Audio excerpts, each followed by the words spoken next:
So, All right, well, welcome everybody to Video Game Words. My name is Don, and this is and my I'm Cody. my co-host. Aha. And we're going to be doing another glorious video game podcast. Except our spin that we've kind of been talking about, the idea we've been putting back and forth, is doing a video game podcast. Not so much about oh, I like this game. What game do you like? Or let's just kind of give our thoughts on E3 or whatever the current thing is. What we're thinking of doing is picking a current popular topic and discussing it from the artistic side and the industry side. So something like paid DLC or day one DLC. I'll come out. So you mean we're going to be talking about unpopular topics? Yes, we'll be talking about unpopular topics, where we come out. I'll argue why it's not good for video games as an artistic medium, or why it might be anti-consumerist, and I'll probably halfway agree with you and halfway explain why it sucks but needs to be there. Yes. Yeah. For reference, I am a video game designer working in Seattle right now. He works. So I he I knows actually what's up. do work I do work in the industry. I know what makes a game good, sort of. Arguably. Arguably. I enjoyed No More Heroes, so that might be an argument against me knowing what makes a game good. Yeah, that's true. I mean, as much as I enjoy that game too, there's things even me, like, where any Joe somebody can just look at it and be like, what the hell? So anyways, yeah. So yeah, that's the idea. We're going to talk about video game. We're going to say words about video games. Yes, we will present to you video game words. All right. So, Don, I believe you have a topic to talk about tonight. I have no idea what this topic is. That's right. Yeah, that's another thing. This isn't a bit. I legitimately don't know. No, yeah. I don't know. I don't know why we thought this would be fun or a good idea, but we'll roll with it and see what happens. The other thing we're going to do is we're going to be really mean to each other, and we're going to come up with a topic, maybe each a topic a week, or a podcast, or whatever schedule we follow. But one of us will come up with a topic, not telling the other person what it is, just so we can kind of put each other on the spot. Why we decided that, I don't know, but because we hate preparation, yeah. And this is slightly easier than that. This is, yeah. I actually, I've worked professionally as a comedy improv actor. I actually got paid to go on stage and not know what I was doing. It was great. I've done it for a while now, so that's right up my alley. And you're just a big dork, so it's right up yours too. All right. So what are we talking about right, tonight? So it's not quite as topical anymore. It was kind of news from let's see, about a month ago. That's still relevant in video game time, right? Yeah, close enough. That's kind of when it came out into the open, when we all heard about it, and where people kind of started formulating their opinions. We've had some time to stew on it. You'll probably recognize it once I mention it. And this subject that I'm going to bring up first of all tonight is the price of peripherals. So peripherals. As you may know, Nintendo recently announced a new console. You might have heard of it. I believe it was called the what was it? The N-Gage. Yeah, the Nintendo the Nintendo Gauge. The Switch. Yes, the Nintendo Swap, as it was. And one of the kind of, it's I think the initial reception of it was pretty good. But kind of there was a couple points of contention I noticed amongst the public, as I'm sure everyone did. One of them being paid online, which we could totally have a 3-hour podcast about, so we won't get into that this time anyway. But the other one that people were kind of complaining about was the cost of the controllers. I don't know if you looked into the price of the Joy-Con. I know the price of the console is $300 American. I don't know what the price of the Joy-Con itself is. Okay, so I guess it's first important to ask you at least kind of know the general insides that they talked about with controllers, right? Like you're familiar with them.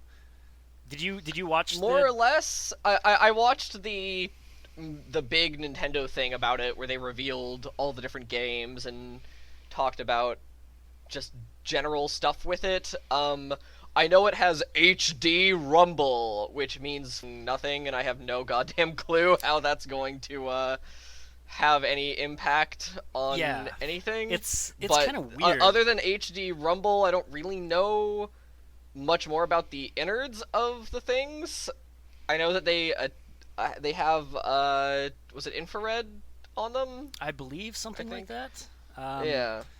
So yeah, there is a fair bit to that, and the HD Rumble, it's a weird thing for them to advertise because I don't think many people have a frame of reference for what it could mean. Like, you hear rumble on a controller and you think like, all right, it's vibrating in my hands. That's great. Yeah. Which, yay, I guess. The only really creative thing I ever saw done with that was the first Metal Gear Solid, when Naomi tells you, I'm going to give you a shot. Place the controller on your arm, and it's like, well, sure, I guess that's unique. I didn't expect you to mention that. I thought you were going to mention Psycho Mantis moving your controller with his psychic mind powers. Ooh, you're right. Pretty. Yeah. I think Metal Gear Solid 1 is the only game that's really ever done anything with that. Yeah. Controller rumble is weird. That doesn't have a lot of direct gameplay impact, but it has a lot of indirect gameplay impact. Even though on its own it's not groundbreaking or it doesn't provide for big gameplay opportunities, but it's good for immersion, and immersion goes a long way in games. Yeah. It basically, the whole reason that Rumble works so well is it's just a light little thing. It doesn't interfere with your control of the game the way that motion sensing kind of does. And even though you can't really do a whole lot with it mechanically, it still is just a nice little thing to have in. It can also, it's pretty much just all feedback. Shooting a gun in a game feels a lot better when your controller shakes because it makes the gun feel heavier. Yeah, makes sense. Yeah. I know kind of after they announced that too, I don't remember where, but I saw a post from a number of developers who were, really talking it up, and they were all talking about it as if it was the second coming of Christ. Like the kind of spin they put on it was like, you have no idea how cool this actually is. Nintendo themselves, they had the thing of rumbling ice in a glass. Which, yeah, sure. This seems like something that I'll have to play with to make a decision on. I think it's probably going to kind of wind up like the 3D on the 3DS. Hey, I like the 3D. But that's just me. I think it's cool. Yeah, I'm one of the 4 people that still uses the 3D on the 3DS. Right? I like it. It doesn't give me headaches or anything like that. Yeah, I've never had issue. I think the HD Rumble probably won't interfere with it'll probably be more widely received or positively received. Yeah, well, because kids can use much it, more and so than can pirates. Yeah, yeah. The one developer though, of course, this is the only stupid one I remember them saying, but what he was kind of hinting at, the type of sensation you'll be able to feel through it, was akin, at least to the game they were making, would be akin to feeling a boob. Now you get 3 guesses as to what developer said that, and the first 2 don't count. It's Ninja Theory, right? No, but you're at least close. Who is it? I don't remember the huge giant list. Senran Kagura, whatever the developers of that is. Senran Kagura developer. I don't know who those developers are. No, me neither. But all I know is they developed That's the least surprising thing I've ever heard in my life. So, I mean, but it kind of gives an idea, right? Like, if you can make a controller vibrate in a way that tells you, or that makes your mind think you are touching something in particular, that's really cool. Of course, it is. The fact that someone's like a boob right away, you're like, oh, sure. Right. Okay. The HD Rumble thing, it's it's obviously, it's a sensation thing, but and I suspect people or developers are talking it up pretty highly for two main reasons. One, because it might legitimately be just really cool.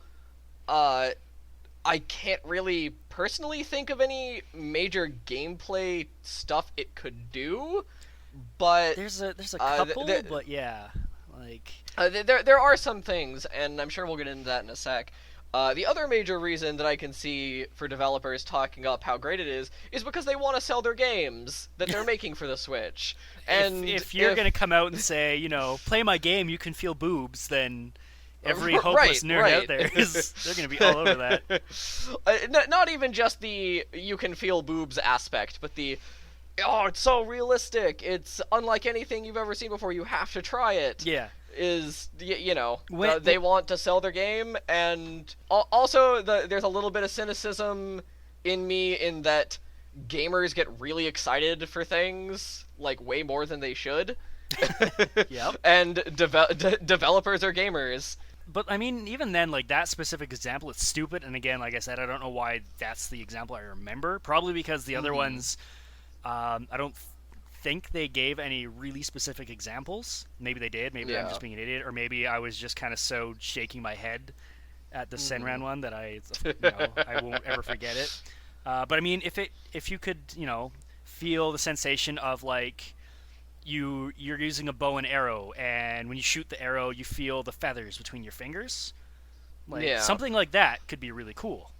It sounds pretty much like it'll just be an extension of regular Rumble. Like it'll add more feedback, and it'll make the game more immersive. If it is quite as accurate as Nintendo seems to be hyping up, like you can feel the ice jingling in the glass, and you can feel when it melts. The only thing that I could really, or the main gameplay reason I could see for it is then you can have some things based around feeling. Yeah. Like, you can, maybe it'll be able to provide different feedback based on weight.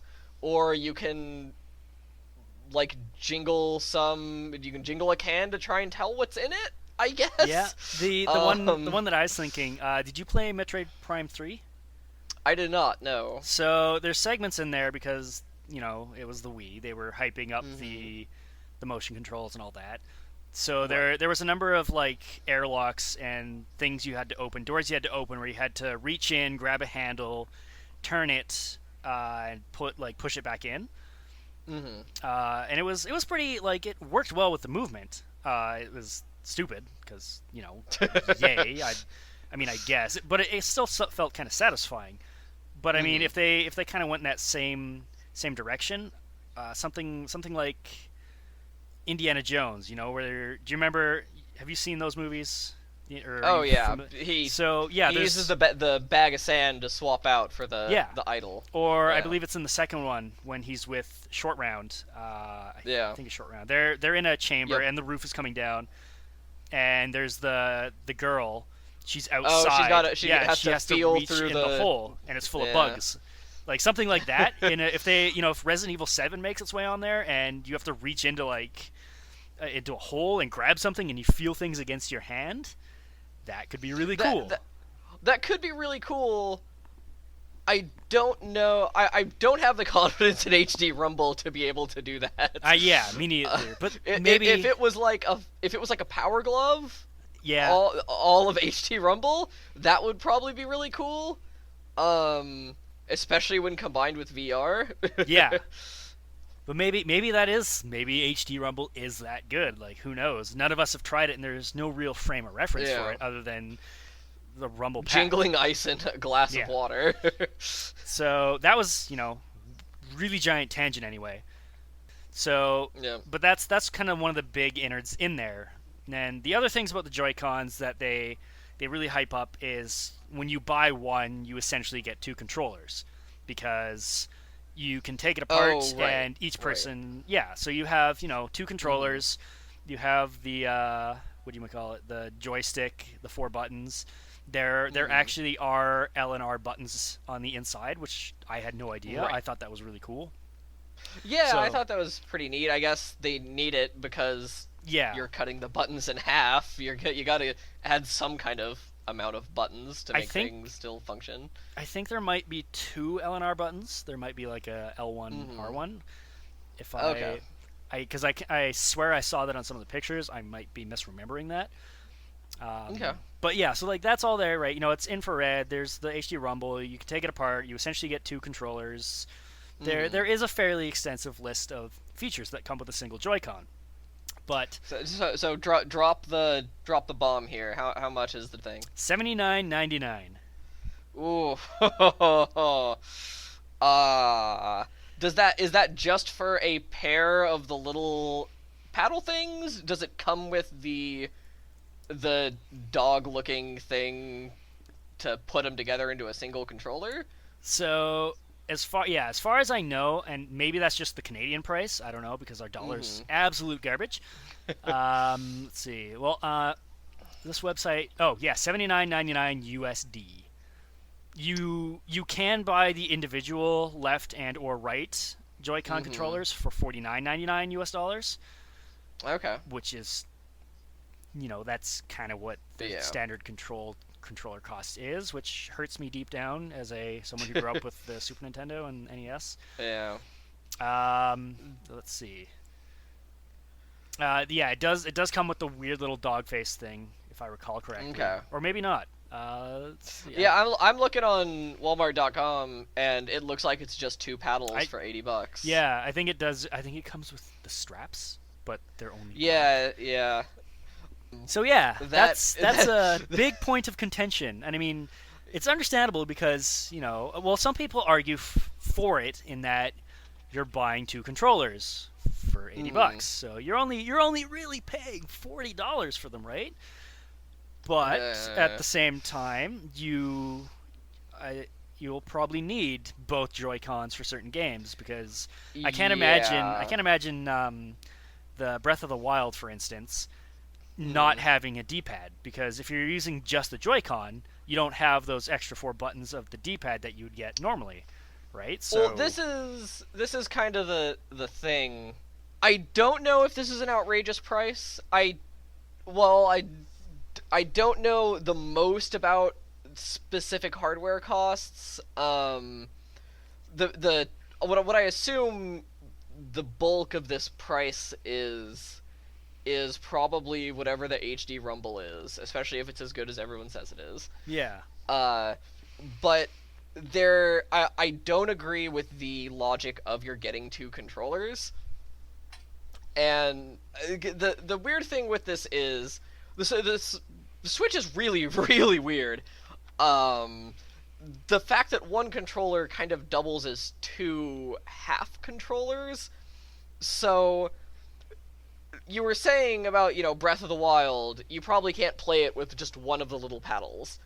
But it's probably not a game you would want to play multiplayer. I don't know if Breath of the yeah, that's Wild true. has any multiplayer features, and this actually is a game design thing. Is multiplayer with the Switch is going to have to be designed around either will players be using two half controllers or two full controllers.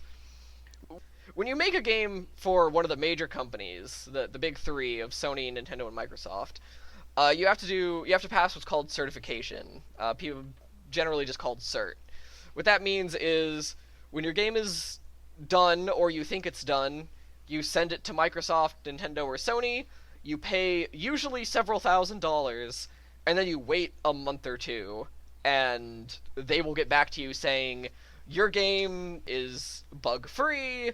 It matches all of our prerequisites. It's okay. You can release this. It's fine. Or you fail certification, and then you just wasted all that money, and you have to do it all over again. Uh, a lot of the companies have very specific requirements. So, like for example, on PlayStation, if ever you list any of the face buttons, so like X, square, triangle, circle, it has to be using a specific icon. Or if ever you say like PlayStation 4, it has to be typesetted correctly and Capital has P, to have like a capital little S. TM and everything. Yeah. Yeah, that kind of thing. Um, I know that Microsoft requires you to have achievements. I assume Sony requires you to have trophies, etc. Yeah. Well, half of it is, making sure that the games that are being released aren't just bug-riddled messes. A large part of it also is that kind of thing, just making sure that it's up to the company's standards.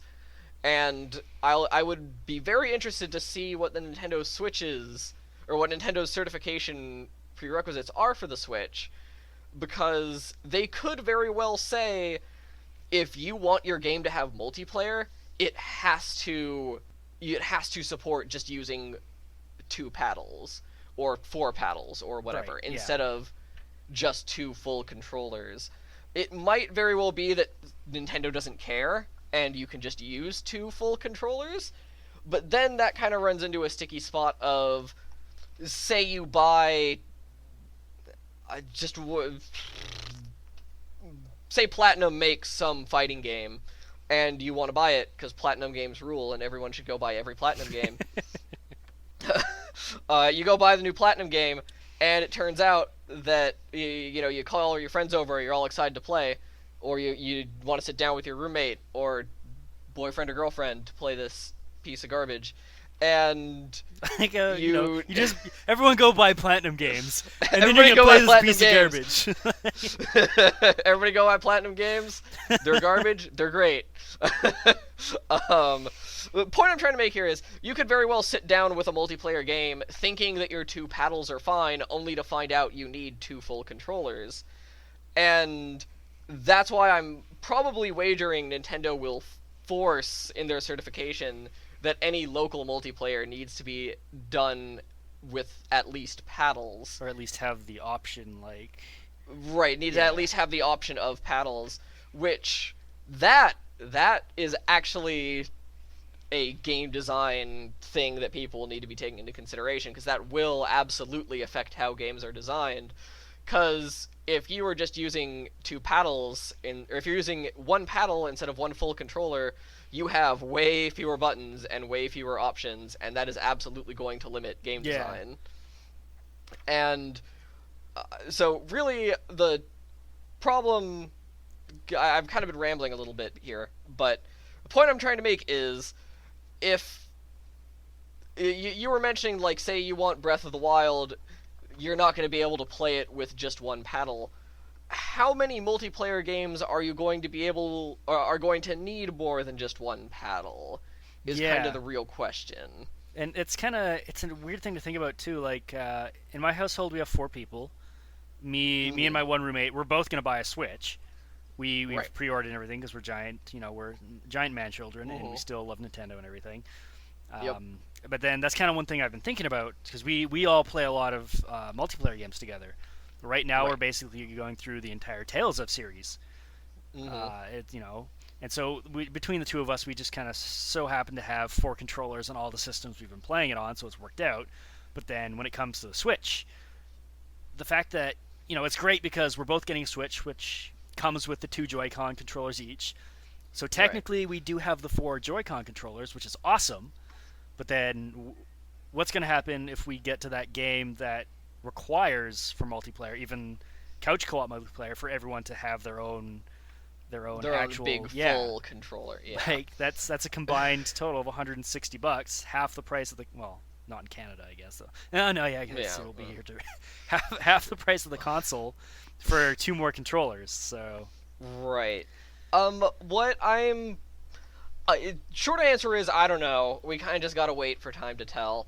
I'm going to assume Nintendo is going to kind of strictly, or even if they don't strictly enforce that that all local multiplayer needs to be accessible via paddles instead of Joy-Con, I think that designers and developers are going to lean that way anyways, because it would probably paint them in a poor light if they're like, yeah, we have all this great multiplayer. oh, but you need to spend $160 on more controllers if you want to play it. Yeah. And if nothing else, game companies are not risk takers in any sense of the word. Yeah. So that probably, I would wager that most local multiplayer games are going to be able to be played on just the little half paddles, just solely for the reason that developers won't want to risk forcing people to go buy an $80 hunk of plastic. Well, that's the other thing too. I was considering, and hopefully you'll be able to answer this one. Like, Microsoft and Sony, I know for a fact. Well, maybe not Microsoft, but Sony, I know. At least when they originally released the PS4, I know when Xbox 360 was released, they were selling the consoles at a loss. Which yeah, that is not that is not unique to PlayStation 4 or 360. Yeah. Pretty much every single console ever is sold at a loss. The whole point of selling a console is if someone buys a console, now they have to buy games to put in it. And as you mentioned, there's the process of getting your game checked and everything, and that's they're going to make a buttload of money through that. But then that kind of raises the question of they're selling the consoles at a loss, right? What about the controllers and stuff? Because one would assume someone like me who's not really in the industry but plays the hell out of video games. I look even at the Xbox 360 controllers and I go, like, why the hell is that $60? Like, what is the stuff in that controller justifiably $60? Because I can buy pretty much the exact same controller, a Logitech one for my computer, for $30. So where's this money going to? But then maybe I'm totally wrong. Maybe those controllers are also sold at a loss. Because if Nintendo's selling their console at a loss, then they'd. The short answer is I don't know for certain. I haven't really been involved with this or with controller production, and I haven't looked into it a ton. I've looked into it a little bit in the past. I would probably suspect that the controllers are not sold at a loss. They are somewhat worth the price, especially nowadays when there's motion sensing in pretty much all of them. See, that's another thing that grinds my gears. Like touchpad controls. Yeah, but how many of those games use that? Like, this is me being a bitter old man. Yeah. Like, why the hell should I have to buy a $60 PS4 controller if most games I've played on the PS4 don't even use it, and if they do use the touchpad, they use it as a button, so it's basically a start button, and like, how does that benefit me as the consumer? Basically, I just feel ripped off. It's the same with all the paid online stuff. Like, how is that a benefit to me? I don't want your crappy free games. I don't have to pay for it on PC or on old consoles, so like. Well, okay. Okay. Well, we are getting into a little bit of a different beast here with the paid online stuff. Yeah, but it's the same. I'm a consumer. How is this good for me? Yes. What are you doing? I feel ripped off. Yeah, the short answer is it's good for you as a consumer because you can possibly get more interesting games out of it.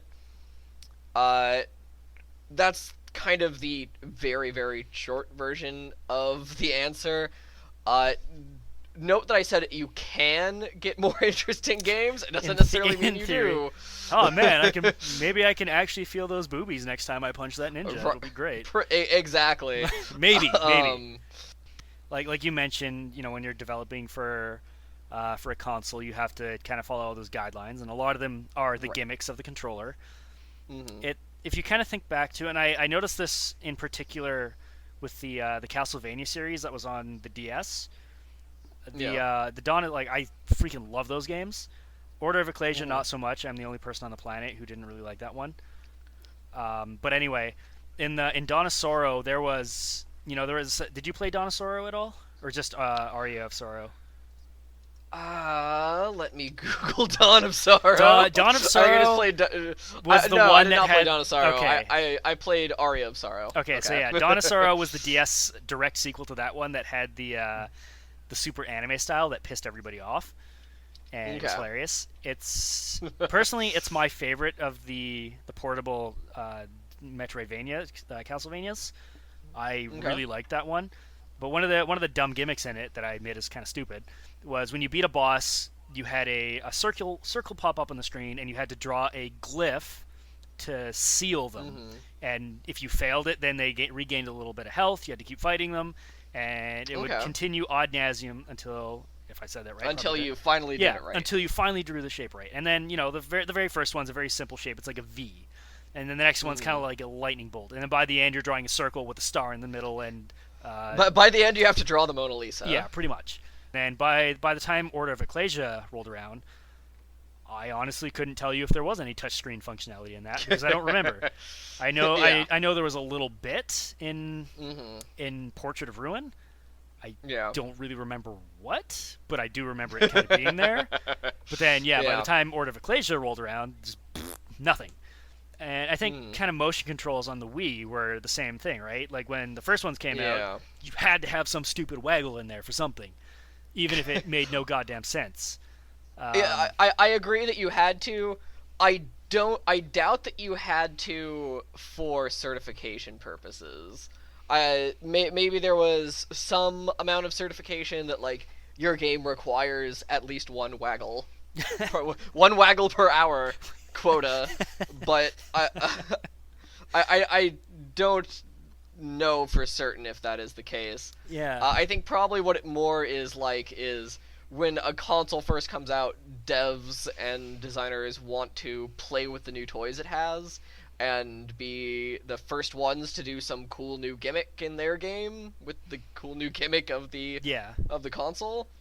But then after a few years, everybody just kind of gets bored of it, and it just kind of becomes mundane and old hat, and people don't care about it anymore. Well, it makes me wonder though too, because kind of back in the NES SNES days, and probably the N64, I don't know. Nintendo was notorious for being like super hard asses with all their everything. If you wanted to get your thing on the console, you had to really follow those guidelines. Yes, that actually is still pretty much the case. I know Nintendo was notorious for that, the whole Nintendo seal of quality, seal of approval sort of thing.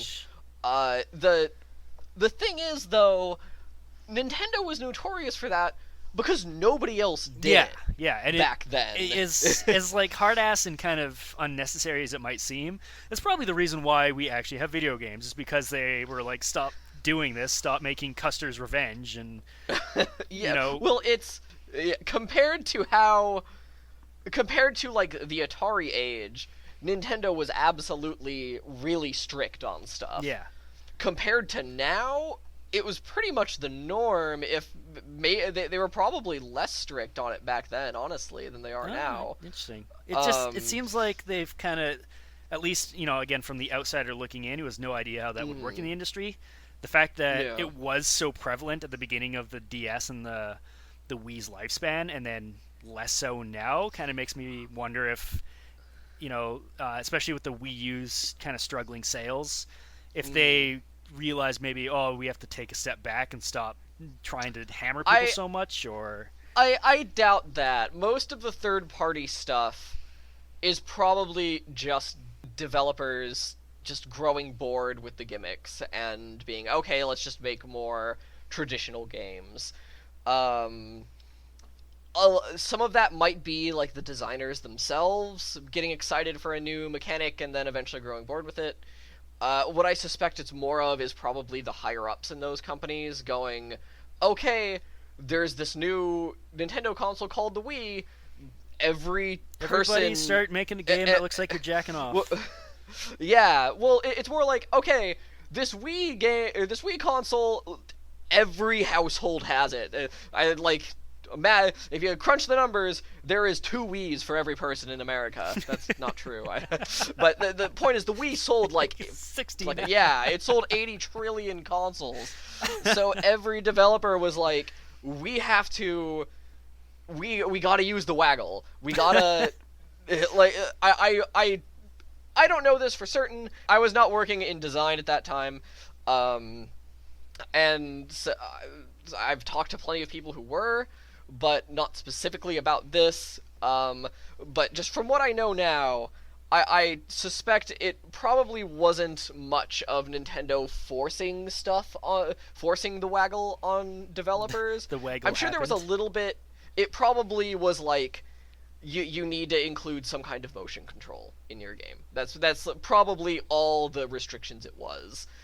And I think it was much more like even that. I'm not fully confident in saying that there was that restriction.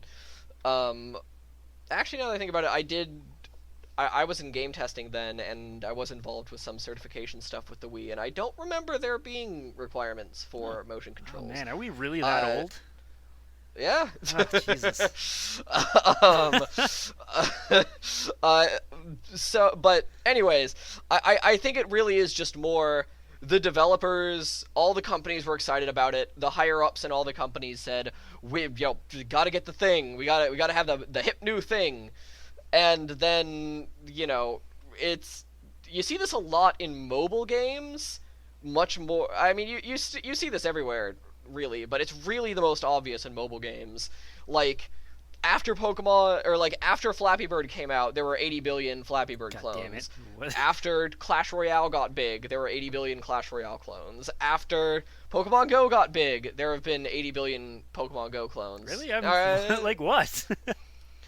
I don't know if there's been quite that many Pokemon Go clones, but I have seen a few. I've seen a few on the App Store. Like what? I'm curious now. If you remember any.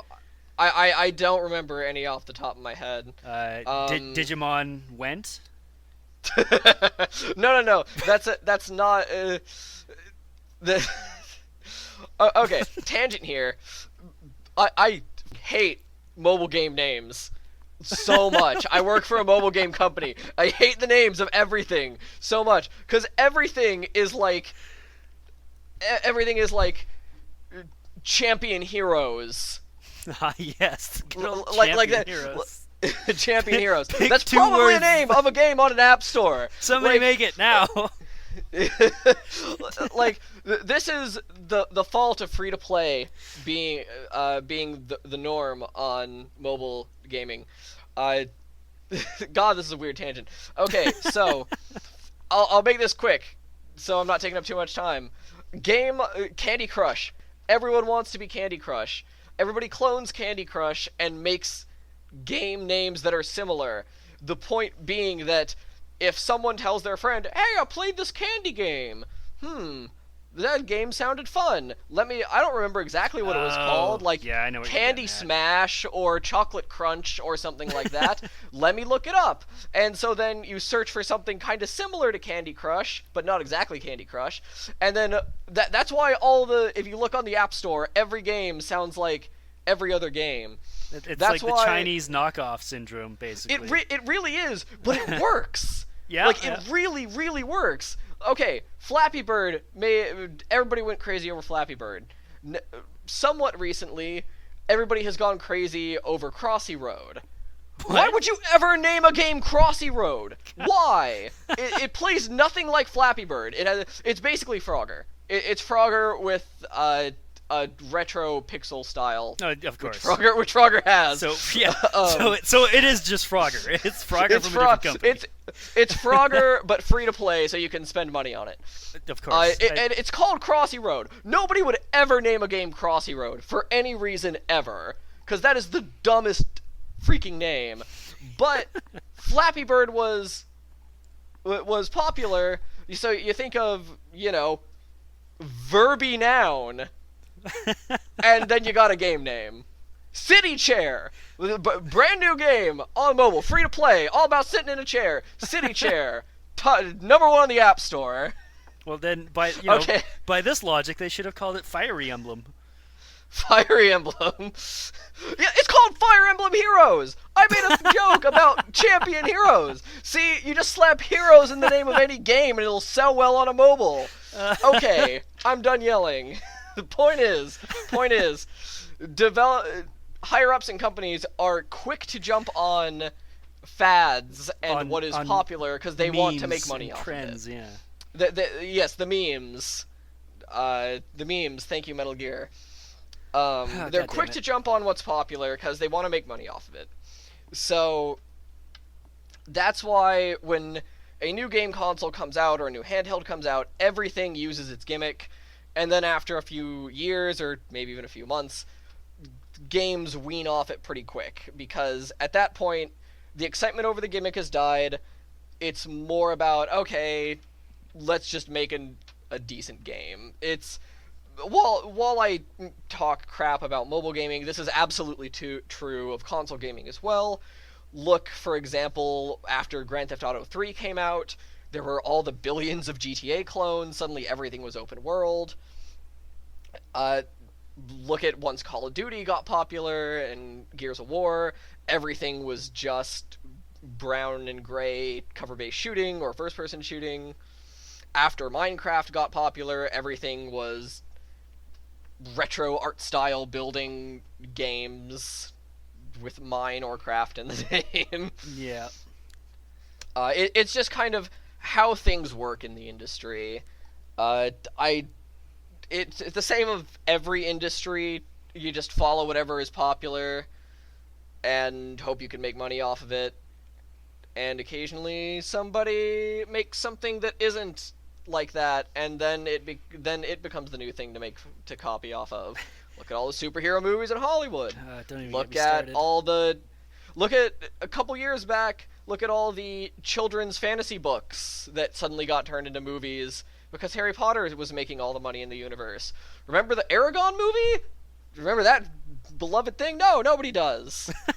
I vaguely do. Don't watch Aragon. I thought you were talking about like the Lord of the Rings for a second. I was like, what? No.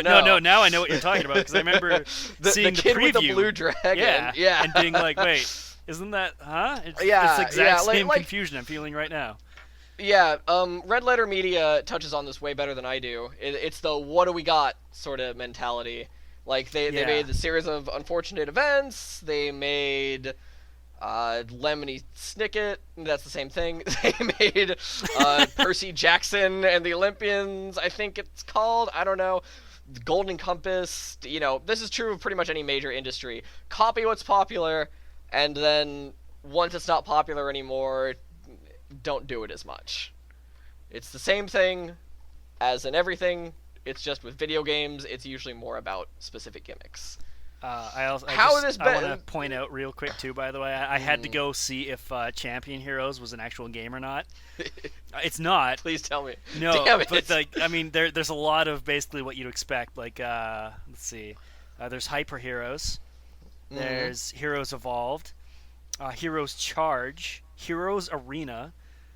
Yep. But this one in particular kind of made me laugh. It's called Heroes of Skyrealm. Skyrealm.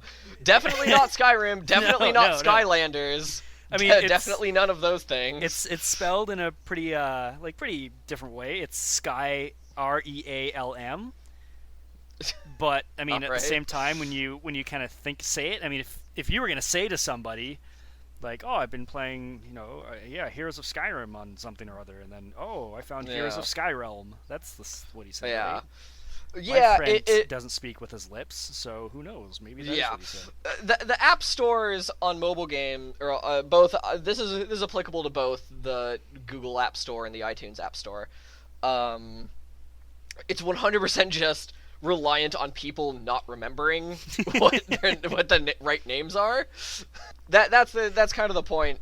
I'm trying to remember where we kicked off into this tangent.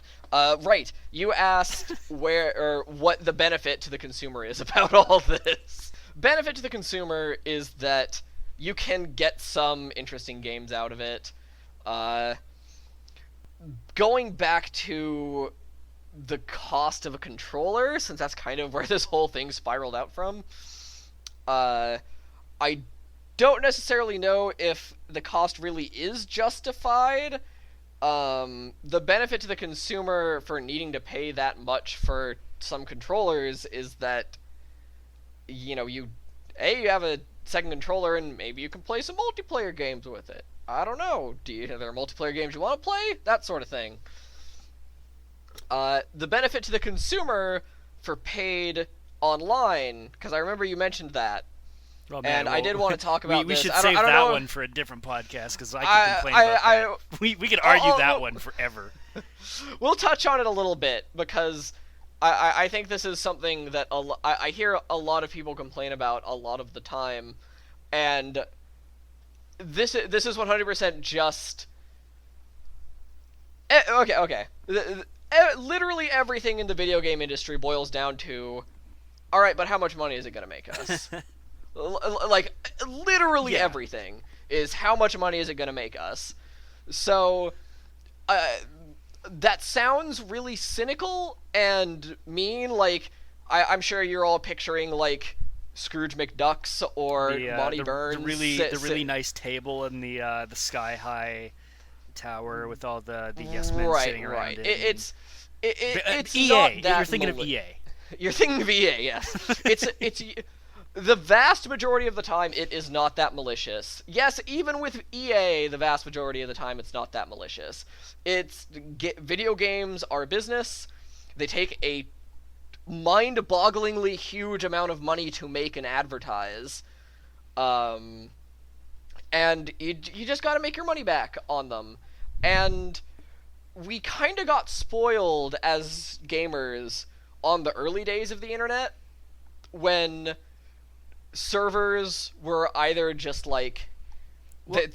They were all... They had to host... Like, hosted they had to by host the players, so... Yeah, they were either hosted by the players, which is still largely the case on PC, which is why there aren't that many, if any, paid I think it's just online stuff. Yeah, there's just MMOs. Yeah. PC gamers especially, you need to be careful of, because developers definitely know pirates are a big thing, and developers know that kind of no matter what you do, pirates are going to get past your stuff.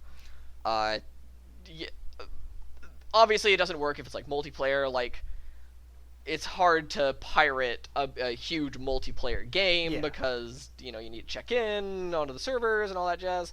But, for lots of games, developers know pirates are going to figure out ways to get around stuff. So, despite the fact it might seem like developers don't know or don't care, they do put a lot of thought towards that and try to make their systems not so terrible that you'll want to pirate it.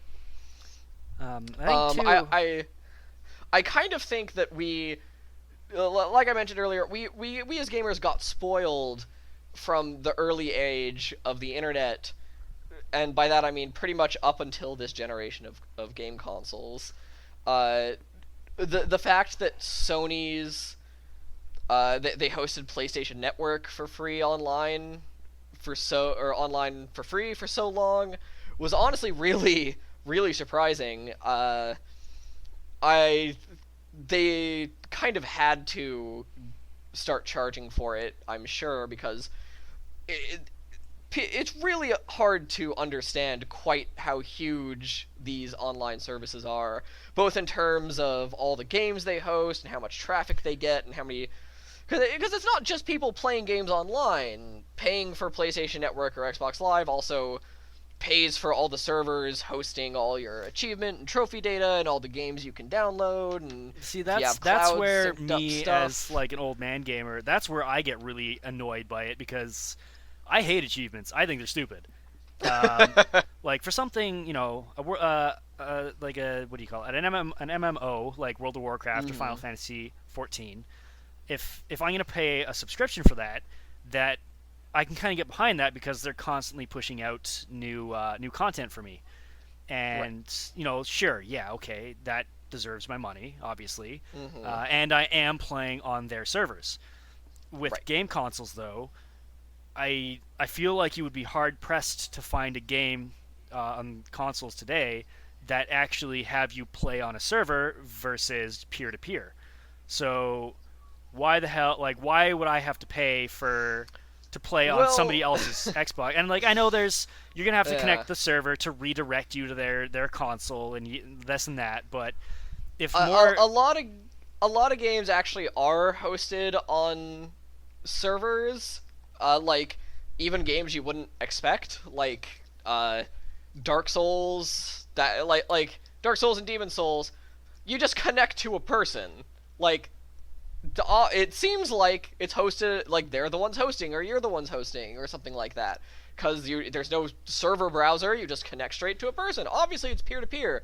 No, that's servers hosted by From Software that are doing that. There was, a few years ago, I think probably around the time Dark Souls 2 came out, there was talk that they were going to shut down the Demon Souls servers, so that you could never play Demon Souls online again. And I believe their servers are still up. Last but like I checked, yeah.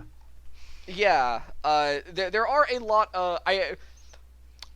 I will clarify. I don't know for absolute certain if those specific games are server based, or if the servers are just there to handle peer-to-peer connections. Yeah, I know. Well, because stuff like Call of Duty, know I don't know what the current release is like, but I do remember. I think I want to say Call of Duty 4.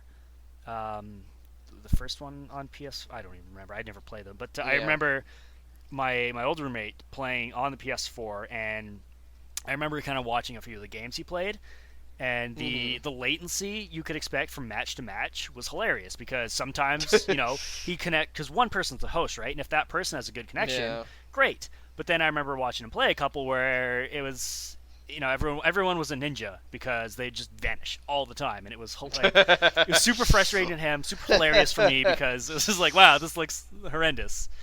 I don't know. I don't have any hard numbers on how many games nowadays are peer-to-peer versus the company itself hosting. Yeah.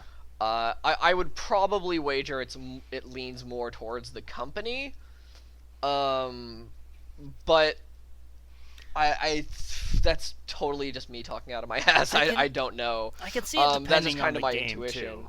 Like Dark Souls, it does depend. Yeah, like Dark Souls, it's your character. You have a character that's constantly growing and changing and finding new stuff, so that makes sense. Whereas opposed to something like Counter-Strike, Team Fortress 2, or dare I say even Overwatch, that's you kind of you have your character and bleh, they're there. Yeah. They don't really level up and grow. So connecting to any random server, you don't really need to you don't need to have your character's data already on it, sort of deal. Yeah, well, I know at least with Overwatch, it's like all the servers are just hosted on Blizzard's side, and matchmaking is a big thing nowadays. Yeah. There's no, even 5 or 6 years ago, matchmaking wasn't quite as big of a deal as it is now.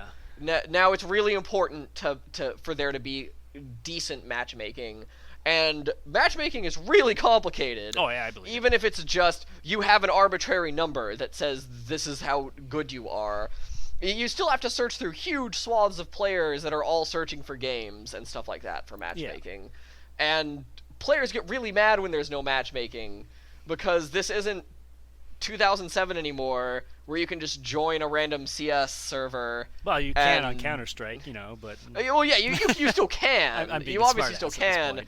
But that's not really what gamers want or expect nowadays. Yeah. This is evidenced by Team Fortress 2, which has consistently pretty much always been server-based. Somewhat recently released a big update where pretty much now, in order to get to a server list, you kind of have to jump through some hoops. Well, yeah, because they have everything else is just matchmaking based. They have the matchmaking list, because they simplified it to make it like, oh, you want to get a game, click this, find a game. If you want the old way where you go find your server, here's click this button, and then tell us your dog's name, and then here you go. Yeah.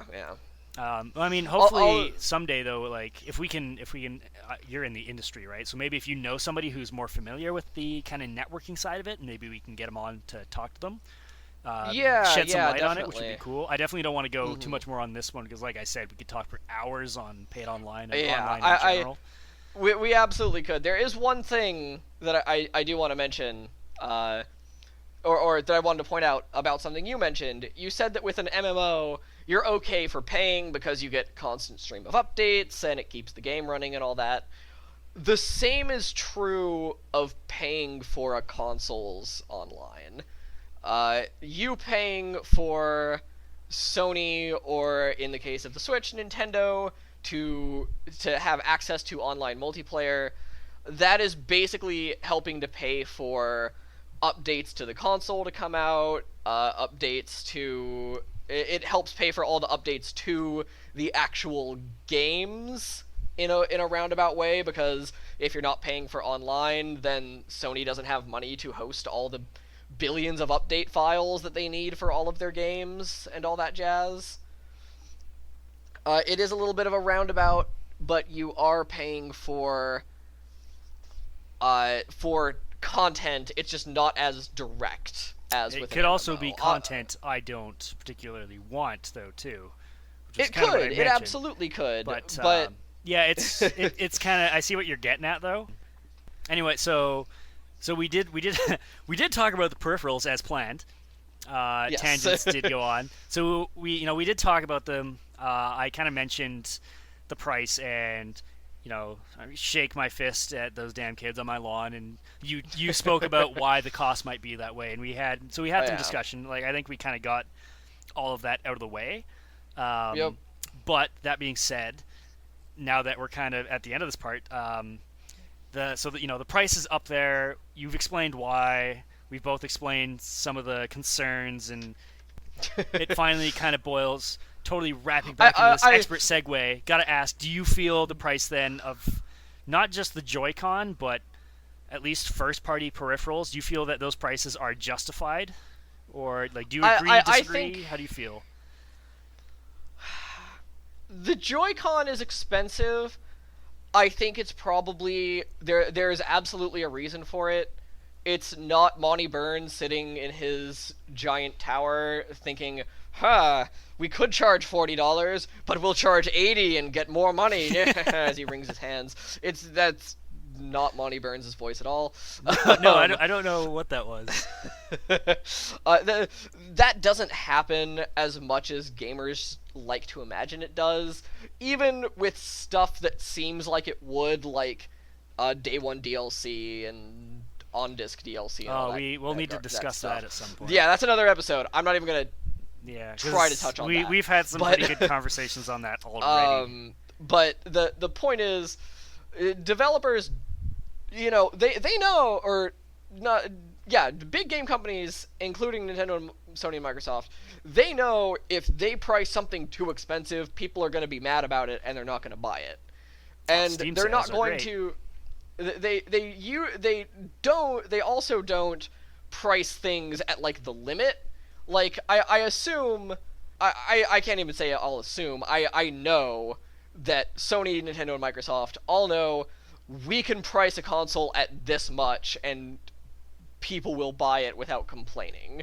Same with peripherals, same with everything. But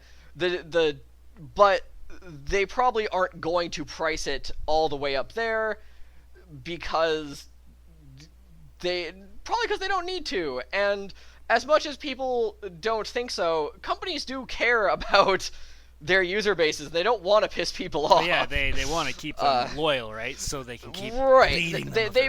They will price things at a level that they think is fair, but that they still can make somewhat of a decent profit off of. Yeah. Obviously, this doesn't quite apply to consoles because they're a giant spaghetti mess. I don't know for certain if this applies to peripherals. I assume it does. I think that $80 for a controller is too much for a controller. I also want to point out that as of this recording, February 10th, the $79.99 US dollar price tag in Canada, that's going to run you $105 for a controller.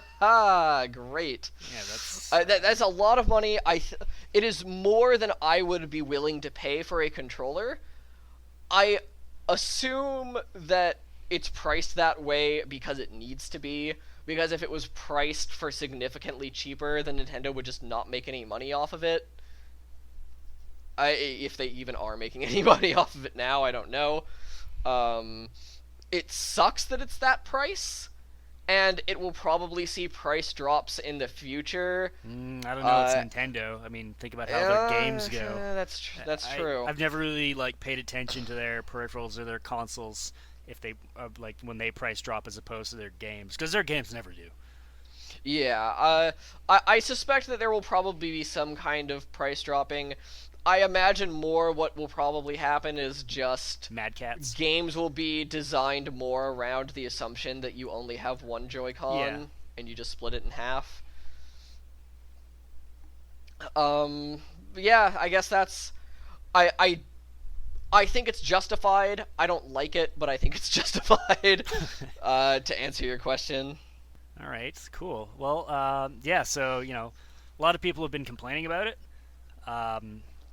But getting as for the price of the, I've heard people complain about the price of the Switch itself. I think those people are goddamn stupid. If you're listening, I just called you stupid. Unsubscribe from the podcast and dislike right now.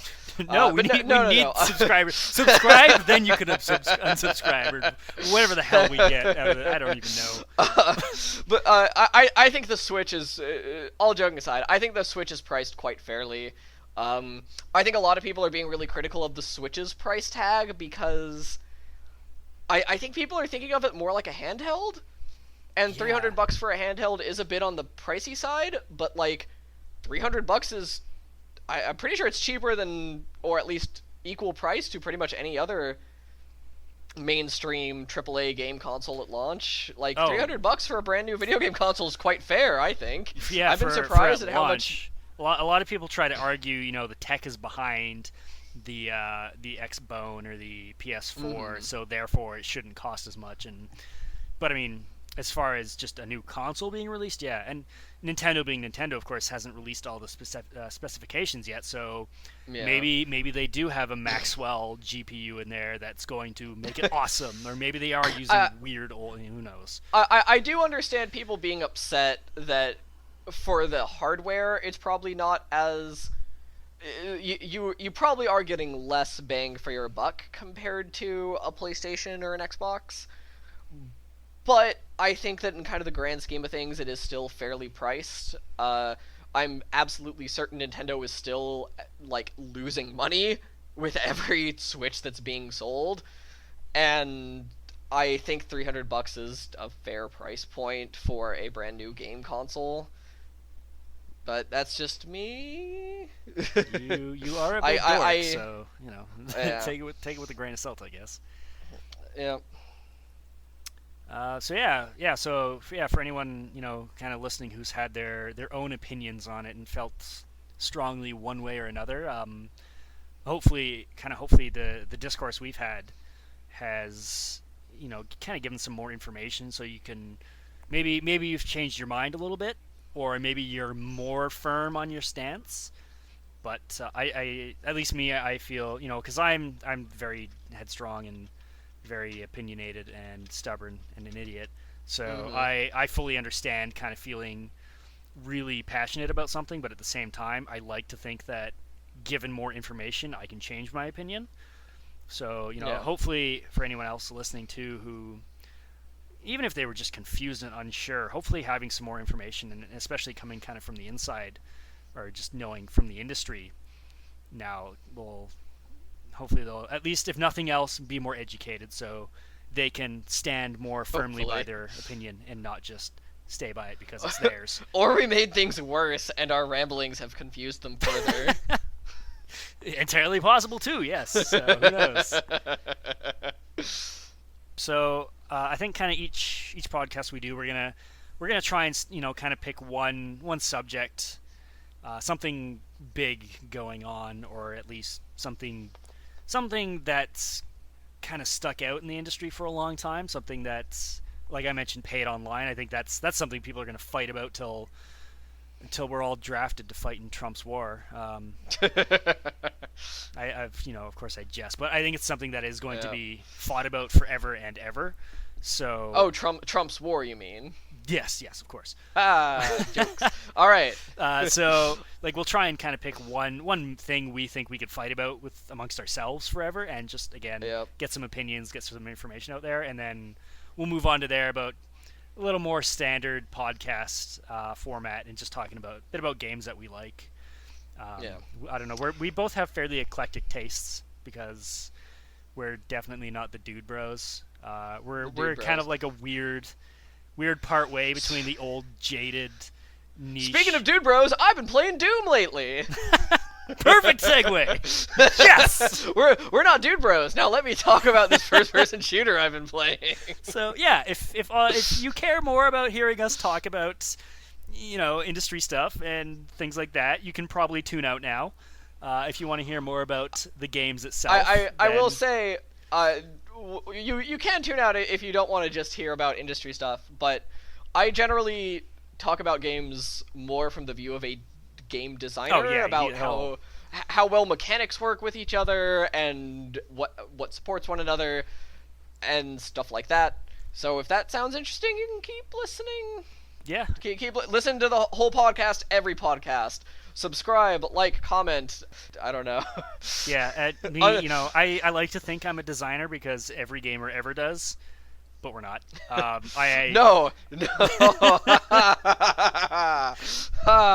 Hey, I'm making. Sorry, go on. That makes me a designer, doesn't it? Right. I mean, just conversations we've had between ourselves, I've learned a ton. But no, I have a. As the old stereotype goes, completely useless arts degree. I will gladly argue video games from an artistic standpoint. That being said, my kind of sense and personal stance on art is very, very old school, I guess. Your view is that art is dead. Yeah, art is dead. My big thing was theater mostly, and I like old school theater. I like Shakespeare. I like plays that are plays. You get into kind of the more postmodern things like Waiting for Godot, and I'm gonna get really mad. So I do like the artistic side of it, but I'm a little more old school in that side. But you know what game I really want you to play, because I kind of suspect you will hate it, and I kind of want you to play. Because I honestly don't know if you'll hate it or like it. Because I honestly don't know if I hate it or like it. Is The Witness. Jonathan Blow's puzzle thing. I played The Witness. This is not a new game. This game came out last year sometime. Yeah. Probably everybody's done talking about it. Everybody and their mom has talked about how either it's just pretentious artsy garbage, or I hear also a lot of people talking about how it's like genius game design. It's a second coming of Christ in game design form. It really is a game that I don't know if I love or hate it. I have never been more conflicted on a game than I have been with The Witness. And I don't want to go into huge detail why, because a lot of the interesting things that it does are based on kind of like your expectations going in as a player. And so obviously if I talk about them, it kind of ruins that. Well, I might already be a lost cause on this because I know about the quote-unquote secret ending, which I won't spoil for anyone who has played it, but like kind of knowing that just makes me want to punch a baby. I will say, having played the game, I also heard about the secret ending, which I also know about the secret ending, or I knew about it before I played the game. I still, despite that, I played through the game, and after having played through the game, it was moderately less pretentious artsy garbage, because it does have some themes that the game touches on, and so I'm like, okay, this isn't as bad as I thought it was, but it's still pretty bad. The reason I don't know if I love or hate The Witness is because it does really, really interesting things with its game design. Everybody talks about how, it's great level design because it teaches you how to play without using any words. And while that's true, I don't think that's kind of the main draw, or I don't think that's the... it's kind of the main draw. It's not the best thing its game design does. Its game design the game is a Metroidvania in the weirdest sense. Huh. It is absolutely a Metroidvania game that you just don't know it's a Metroidvania until either you're done playing or your second playthrough. Because there are so many mechanics in the game that you don't realize are mechanics until later on. I've heard that, actually, yeah. Yeah, it's the kind of game where... so this is a little bit spoilery for a game... for game mechanics. There's pretty much no plot in the game, so don't worry, I'm not spoiling the plot. If you care about slight game mechanic spoilers, skip ahead a little bit.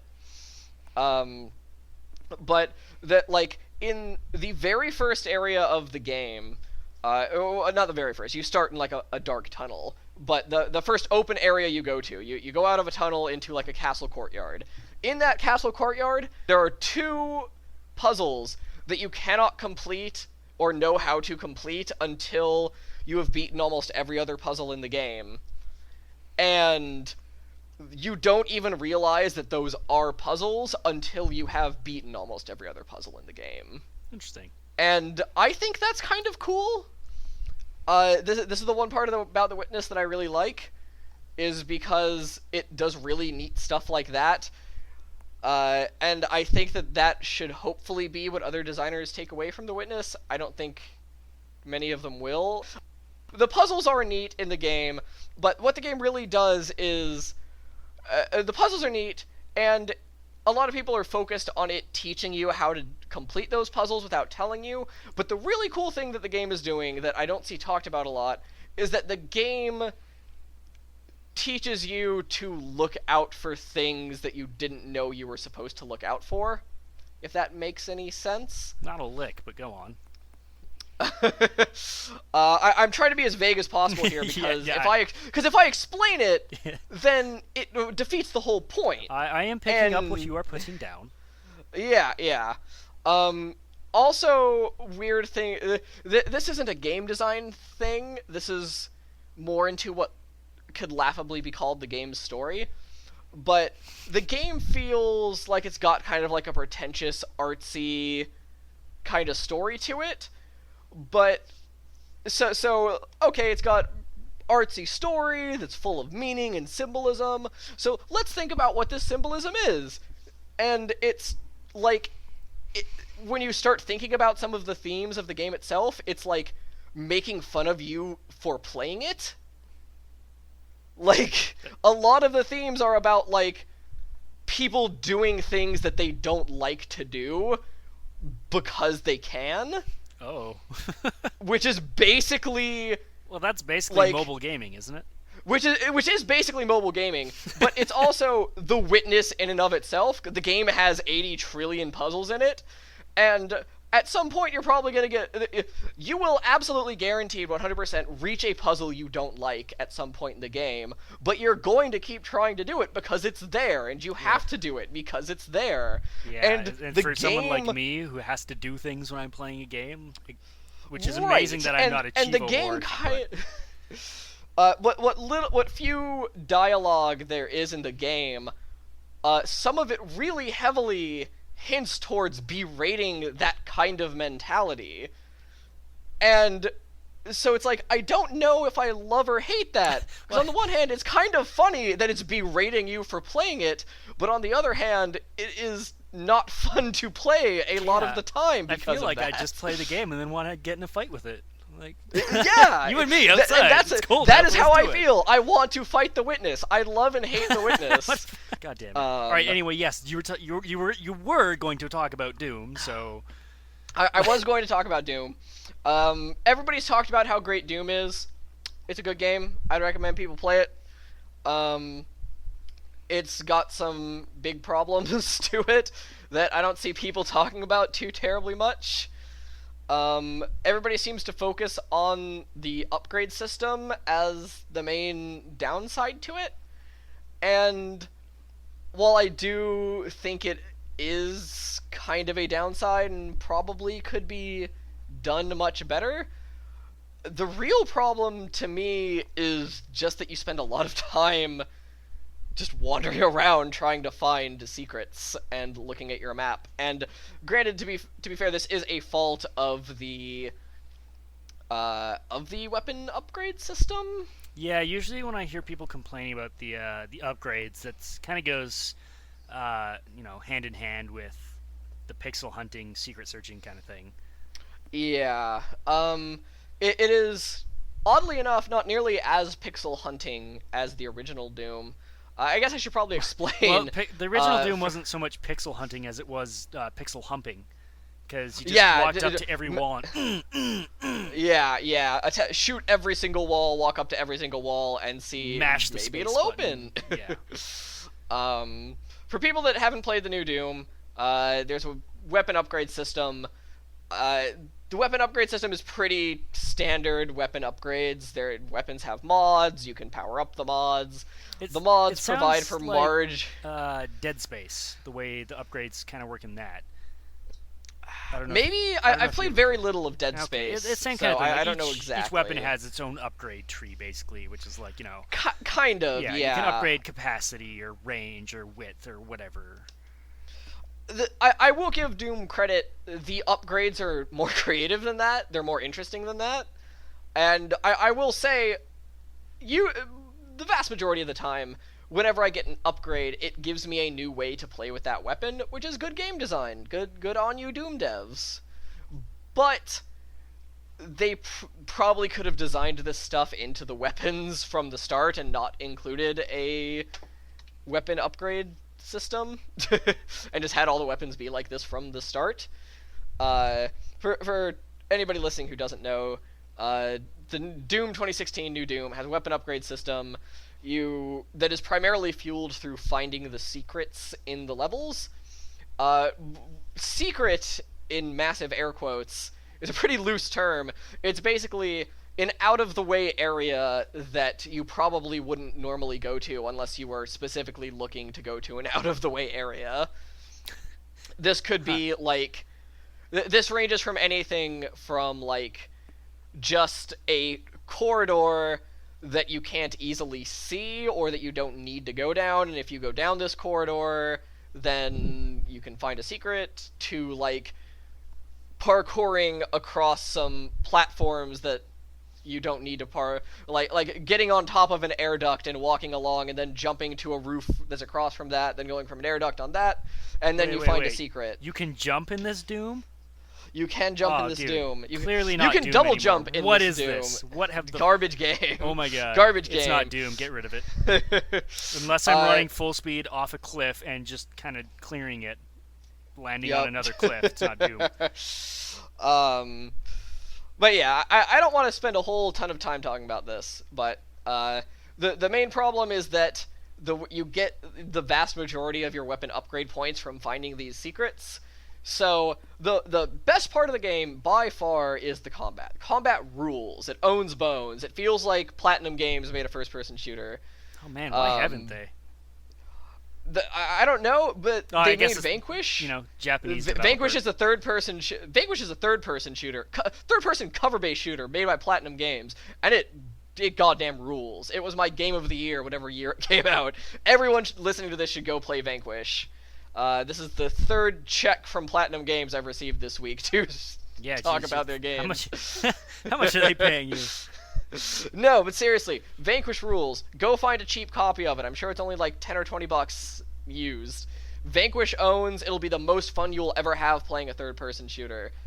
Anyways, the combat in Doom is great. It's super fast-paced. There's lots of really interesting decisions that you need to make. Pretty much everybody else who has ever talked about the game ever has discussed these, so I won't really go into it too much. But lots of really smart gameplay design decisions that make the game really fun and fast-paced. But then, after you beat a room full of demons, you'll spend 5 to 10 times as long just searching the room for secrets. Just weird pacing. I would want to suggest just saying screw it, ignore secrets, just run from one combat encounter to the next. You do get some weapon upgrade points just by fighting enemies, but you will kind of be gimping yourself that way. You'll pretty much be railroading yourself into one or two weapons instead of, like, all of them. Yeah. Which sucks. I'm sure one of the first mods people made was something that just unlocks all the gear from the start. Or even maybe just like in hard mode it does that, I don't know. Maybe. That's one of the most disappointing things is that there's no New Game Plus.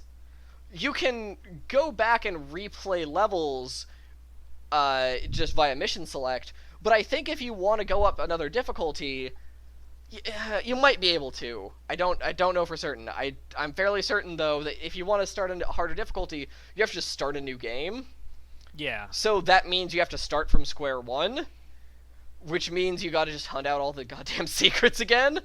Like, if the game included a functional New Game Plus where you beat the game on normal or whatever, then you can play on hard or super hard with all your unlocked stuff, then I think that would be great. And I almost wonder if maybe that was intended and they just didn't have time, because that would explain a lot of the game design decisions around or regarding the weapon upgrade system. Because it's like, okay, the first playthrough is kind of bit more slower paced, you're upgrading everything, it's slower paced so it gives you more time to get a feel for the combat. Yeah. Then, okay, you beat the game once, training wheels are off, go into super hard mode and just have a blast. That's what I suspect it was going to be originally, and then just You'll have to check out some of the later difficulties and see if there's like any kind of major core changes. Yeah, maybe they'll release a difficulty DLC that adds that. The first one being very normal, and it'll be great. Very normal. Where's my very normal video game industry? I want there's easy, there's very easy, there's hard, there's very hard, there's normal, there's no very normal. Yeah, where is it? We need that very normal difficulty. All right, I've been playing Doom. What have you been playing lately? Most of what I've been playing lately has been a lot of Earth Defense Force. I picked it up on Steam during the winter sale. Earth Defense Force 4.1. It's I don't know if it's a remake or just kind of a re-release of Earth Defense Force 2025, I want to say. It's but like it's 20 number. Yeah, I don't know. It's a series, a Japanese-made series it's pretty goddamn Japanese. I know the development's kind of been all over the place. There was one that was released by an American company. I remember seeing the box art on it for on Xbox 360, and I'm pretty sure it's also on Steam actually. Back when Blockbuster was around in Canada, and very weird game. Anyway. I've been playing the hell out of that. I picked up a lot of games during the Steam sale, and that's basically all I've been playing. And it is a ridiculous game. I don't know if I could say if it's well designed or not. A podcast I eventually want to have is talking about is good game design fun? Because I feel like a lot of games that are poorly designed are fun because of it. And this kind of feels like one of those games that would fall into that category. To sum up kind of what the gameplay itself is, it's basically, if anyone has seen the first Starship Troopers movie, it's basically that. Like Starship Troopers is, it's a movie kind of, people love it for some reason, even though it's a really terrible movie. Wait a minute. You said the first Starship. Was there a second Starship Troopers? Yeah, there was like 3 or 4 of them.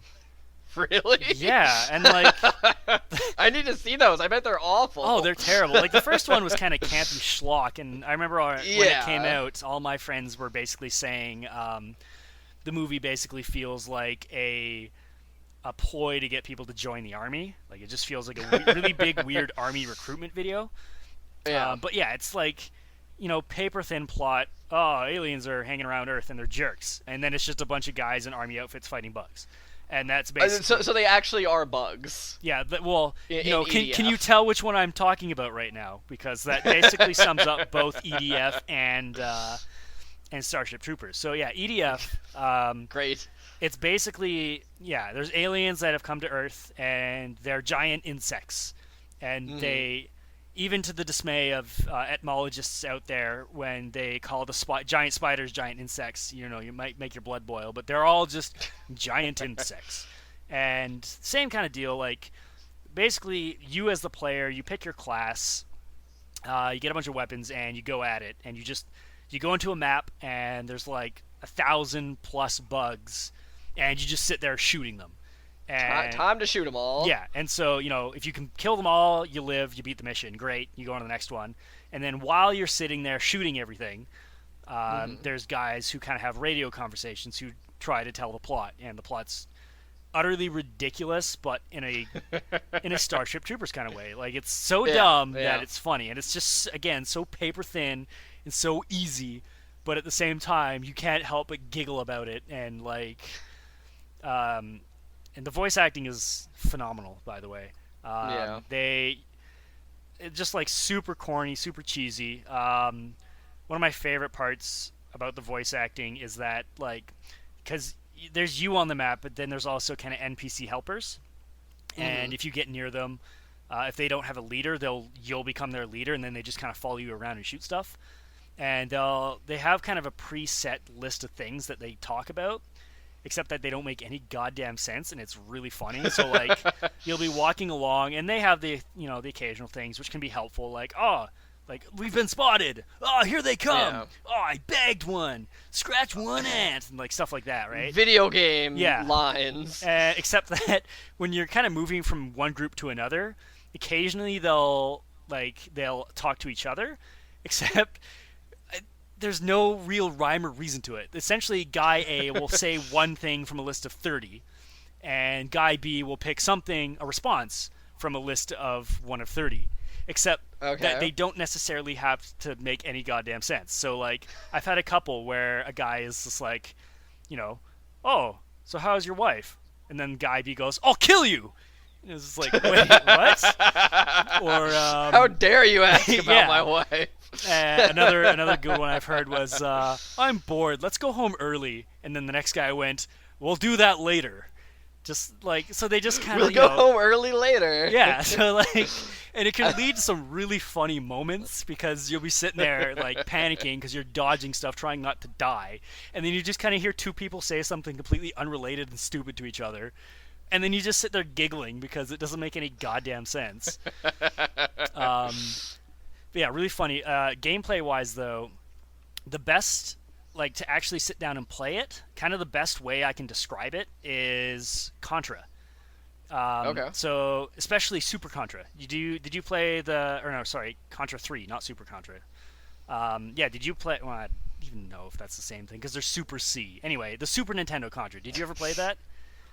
I did not. I only played the original Contra in any I've played other Contras, like, just for little bits and pieces, but original Contra is the only one I spent a significant amount of time on. Okay.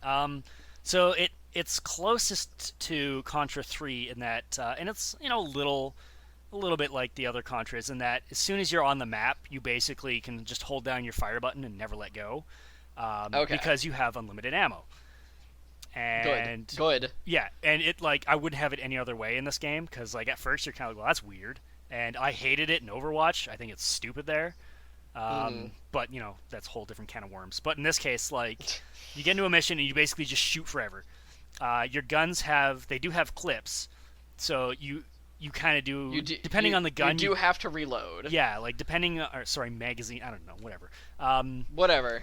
The point being, depending on whichever weapon you take, you might have to kind of take that into consideration. A lot of the machine gun type weapons, you can just fire and forget and never really care. But then if you're using one of the shotguns are really effective, but they have a really long reload time. And if you're caught in a 6-second reload when things are rushing you, you're probably going to die. Yeah. So, like, there is considerations like that. But then I'll let you finish up, but I just want to point out an interesting game design thing is, because you said you thought it was weird that there's no ammo in the game, that you just have unlimited ammunition. This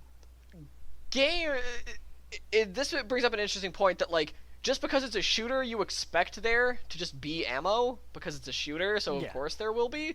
But, like, from a design perspective, it's more about thinking, what does ammunition accomplish? And it forces the player to have some kind of resource management.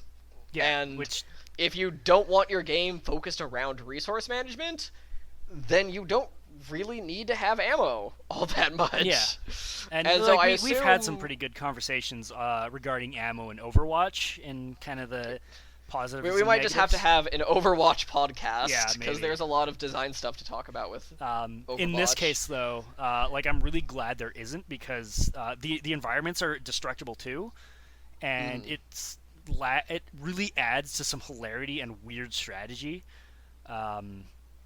Because like I mentioned, it's like Contra, and on Contra 3, you have two weapons that you can switch between at any time. Like, you'll always have your machine gun, but then when you pick up a power up, it becomes like one of your two weapons, and you can overwrite it. But yeah, so you can have like a laser gun in one weapon, and then a rocket launcher in the other weapon, and you can kind of switch back and forth depending on what you want to do. The same thing holds true here. You start with the Ranger class, you start with a machine gun and a rocket launcher. And you can switch between them whenever you want. And it's just a kind of a matter of, when's one going to be more useful than the other.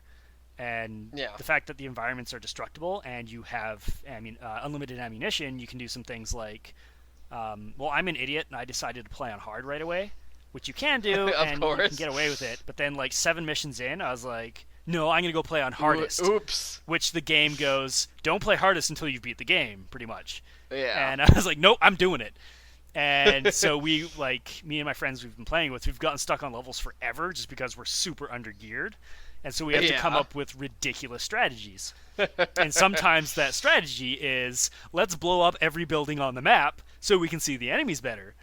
And sometimes just flatten everything. Yeah, and you can do that because you have unlimited ammo. But then sometimes it's like, okay, well, these enemies have a projectile, and if we blow everything up, they can just hit us from anywhere, and it's destroying us, so let's not blow up everything. So, there is 2 weapons, you have unlimited ammo, but there is still a good amount of strategy to it. And the reason I kind of mention... I don't know if it's well designed or not, and the fact it's kind of fun because it isn't, is that like Borderlands, there are a guerrillian weapons. I think there is 800 weapons that all function pretty much uniquely. So there's a ton of weapons. It's some of them are just so unbelievably powerful and ridiculously good that you just want to use it all the time. And then some of them are just so completely worthless that, why would you ever use it? And sometimes, sometimes there's a joke weapon where it's teehee. There's one that's, it's like a can of WD-40 with a lighter on it. And it doesn't do anything. But it's there, and it's funny. See, why would I ever use that? But then there's some weapons that are so good, you basically use them forever, and it's I don't know, then you just have... It might be, having not played the game, I can't talk with 100% certainty, but it can be good design, because if there's that many different weapons, then it sounds like a game that is based around giving players a lot of different options, and both strategically and just with gameplay in general. And so having a billion different weapons really ties into that well. And I am absolutely certain, just based on what you've described so far, that they were intentionally unbalanced to give players different opportunities to handicap themselves if they want to. Or, so, you were talking about how you're struggling, how you and your friends were struggling with a super hard level on the hardest difficulty. So, in that case, you guys, as players, could decide for yourselves, this is a little bit too hard, let me try using one of these better weapons. Or let me try using the best weapon. And say you beat it like that, then you as a player can decide, okay, I earned that victory, or I kind of cheated, I'm going to use a worse weapon, but not that much worse, maybe a little worse, I assume it's a means of the developers for giving the player a way to really, really fine-tune the difficulty to their perfect that's kind of the challenge. another thing that makes me question how well designed it is the there isn't a difficulty curve so much as there is a squiggly line that kind of goes over itself and backwards sometimes, because there's actually a difficulty above hardest, which is Inferno, and it is completely and utterly retarded. Like, it's the stupidest thing. Oh. Like, and if you manage to complete a mission on Inferno, even the first mission, you can get better gear out of doing the first mission on Inferno than you can like mission 50 on normal and hard. So you can get some like really goofy stuff out of it. But like, and whenever we can do a mission on Inferno, we will. But that's kind of far and few between. But like the going through the progression of mission, you'd kind of expect like, okay, well, mission 47 is going to be harder than mission 46. Right. A lot of the time, it's not the case because you'll have a mission that's basically its sole purpose is to introduce a new enemy, or like a new mechanic, or like a new gimmick of some sort that's going to show up, and then it comes in the next mission and it has new things with it. Kind of general level design sort of stuff. I will say. This might apply to the game. I don't know if it does. A lot of people talk about difficulty curves, and you imagine just like a line steadily getting steeper. Yeah. For like the difficulty of a game. That is not ideal. What is actually ideal is a wavy line that kind of slowly works its way up. That is more of an ideal difficulty, because you would think 44 is. Level 45 is going to be harder than level 44. Level 46 is going to be harder than level 45, etc. You would think that, but players generally tend to have a little bit more fun if, like, level 44 is pretty hard, and then level 45 is a little bit easier, gives them some breathing room, then level 46 is even harder than 44 was. It kind of... Yeah. It'd be like a back and ramps. forth like that. Yeah, a lot of little ramps. Like little plateaus kind of thing. But that's generally better balance with difficulty than just a straight up ramp. With this one though, and it could just be because we're playing it on Inferno, and they could have just balanced thing around normal and hard, and Inferno's just this kind of like, oh well, this is the new version. Let's just do something completely stupid with it. And that's the fault of Inferno. But like on Inferno, mission 27 we could not beat no matter what we did until we found an exploit, but that's beside the point. Like we couldn't beat it on Inferno. We got really close a few times, but the last part would always kill us. You just couldn't cinch it. Yeah, we could do it on hardest, kind of barely. And then there's a mission, mission 47. We can't do on hardest. We have to go back to hard. There's one enemy type that if he shows up, we're just like, oh, let's just put it on easy. But then we get to mission 81, and we can do that on Inferno no problem. Yeah. So like, it does sound like it is a little bit all over the place. Yeah. However, I would like to point out a distinction here, and this is kind of a little pet peeve of mine, is you said that this might be bad design. This is not game design. I mean, it kind of is, but not really. Like, game design is how the mechanics work well together and how everything fits together. This is just... It's not necessarily bad game design. It's kind of bad game design in that it's providing a poor experience to the player. Yeah. But maybe it falls more under balancing. Bad balance, yeah. Yeah. And while balancing is an element of game design, I would not say that that's necessarily bad design. Well, and I've mentioned to you before, like I'm a big fan of the Phantasy Star series.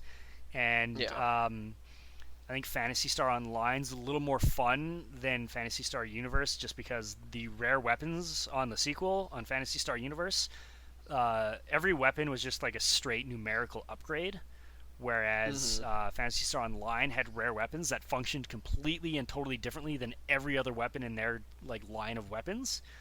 Which, it balance-wise, it's weird. It doesn't really make a lot of sense, but God, is it a lot of fun to have a rifle that shoots like a shotgun. Like, just...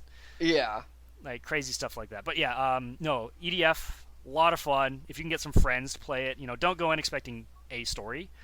But, like, it's not even, like, I don't even want to say it's mindless fun. If you play through it on normal or hard, maybe, but if you're going to play through on the higher difficulties, you actually need to be like, okay, this isn't working. Let's try this. You stay back and shoot rockets.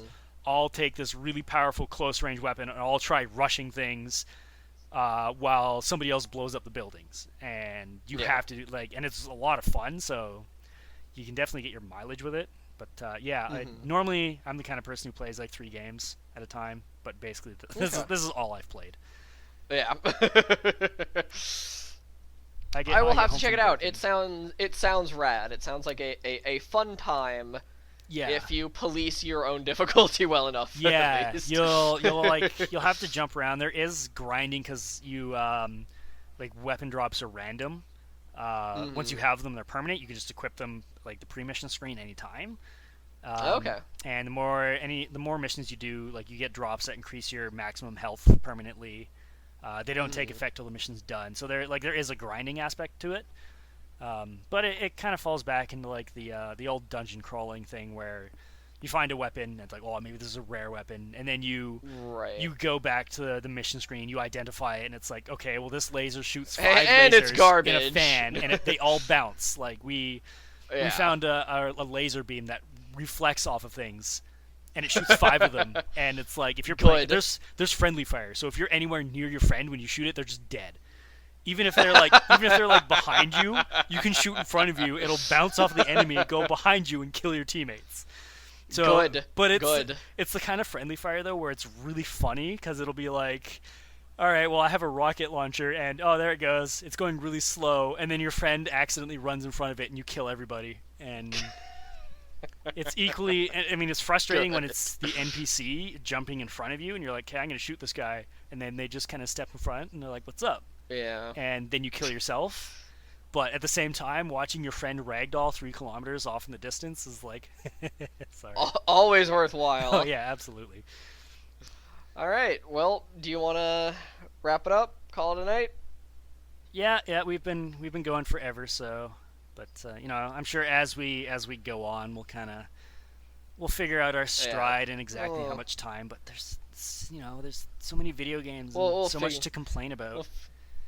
Yes. All right. Anyways, so yes, thanks for tuning in, everybody. We hope to see you next time we make a podcast. Next week? Assuming anyone listens to this one. Mark? They will. If you make it, they will listen. Okay. Oh, okay. If it works for hundreds of middle schoolers making Minecraft YouTube channels, it has to work for us making a podcast. All right. Thanks for tuning in, folks. Minecraft keyword. Tell your friends. Yep. #Minecraft. Join us next week when we make a Minecraft. Giant castle in Minecraft on the podcast. yeah. Crowdsourced. Yes. All right. Goodbye. Okay, Good night, everybody. Bye.